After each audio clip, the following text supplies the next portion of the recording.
이에 예수께서 다시 속으로 비통히 여기시며 무덤에 가시니 무덤이 굴이라 돌로 막았거늘 돌을 옮겨 놓으라.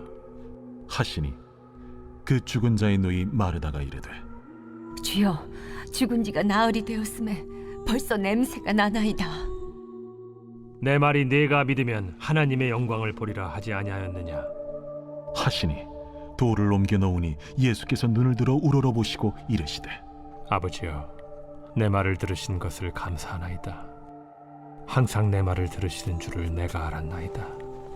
그러나 이 말씀하옵는 것은 둘러선 무리를 위함이니 곧 아버지께서 나를 보내신 것을 그들로 믿게 하려 함이니이다. 이 말씀을 하시고 큰 소리로 나사로야, 나오라. 부르시니 죽은 자가 수족을 배로 동인 채로 나오는데 그 얼굴은 수건에 쌓였더라. 풀어놓아 다니게 하라. 안녕하세요. 오늘도 따뜻한 말씀밥을 통해 영혼의 양식을 공급받으시길 소망합니다.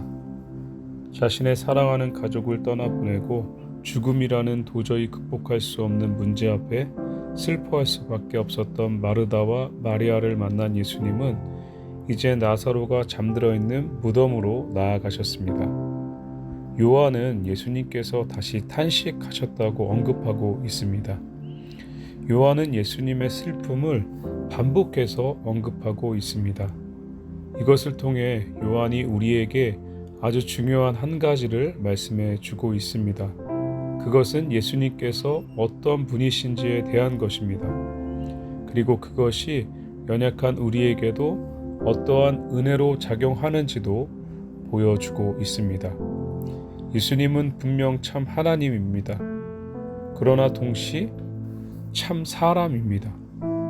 사도 바울의 표현을 빌리자면 하늘 영광을 버리시고 종의 형체를 입고 이 땅에 오신 분입니다.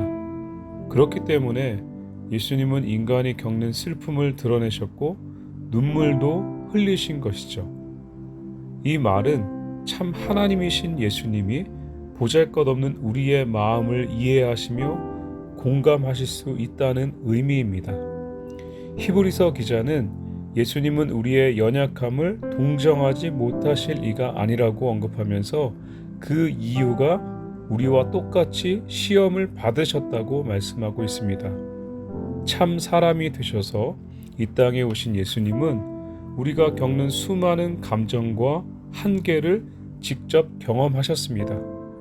요한이 반복해서 예수님의 슬픔을 언급하고 있는 이유 중 하나는 예수님께서 마르다와 마리아가 겪고 있는 슬픔을 공감하셨고 그것은 우리가 겪는 슬픔 역시 공감하실 수 있는 분이심을 말씀하고 있는 것이죠.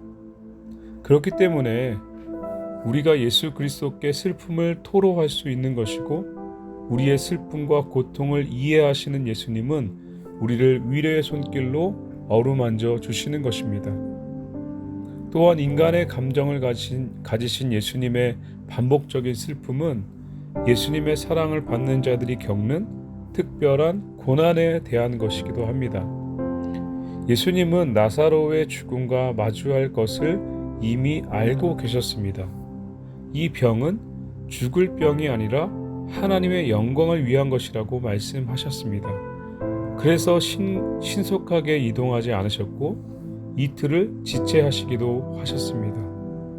예수님의 사랑을 받는 자가 특별한 대우를 받는 것이 당연한 것일 수 있지만 오히려 나사로는 예수님의 사랑을 받는 자이기 때문에 하나님의 영광을 드러내는 도구가 된 것이고 오히려 죽음에 내몰리게 된 것이죠. 아담 이후 인간이 겪는 가장 큰 고통과 슬픔은 사망입니다. 본래 인간은 불멸의 존재였지만 아담 이후 죄로 인해 인간은 죽음을 겪게 되었습니다. 죄로 인해 죽음의 고통에 신음할 수밖에 없는 우리를 불쌍히 여기시는 예수님의 마음이 나사로의 죽음을 대하는 모습에 반영되어 나타나고 있는 것입니다. 또한 예수님의 사랑을 받는 자이기 때문에 당하는 그의 고통을 지켜보아야만 하는 무거운 책임감을 드러내신 것이죠.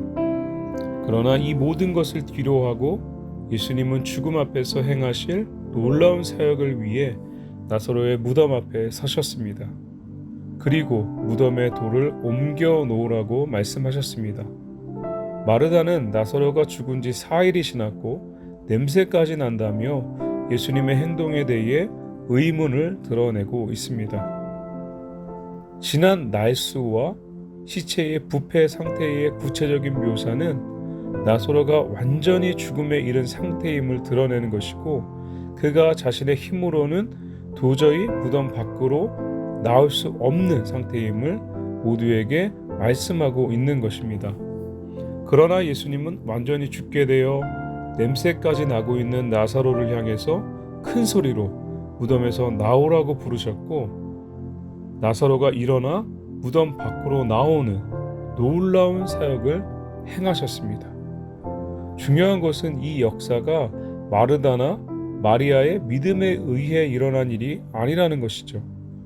예수님께서 이미 언급하신 대로 하나님의 영광과 아들의 영광을 드러내기 위한 강권적이고 독자적인 사역이며, 장차 그리스도인이 누리게 될 부활을 미리 그들에게 보여주신 것입니다.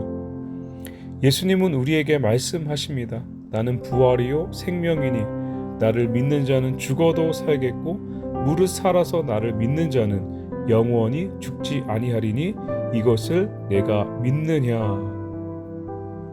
예수님은 자신을 믿는 자에게 영원한 생명을 주겠다며 초청하시는 분입니다.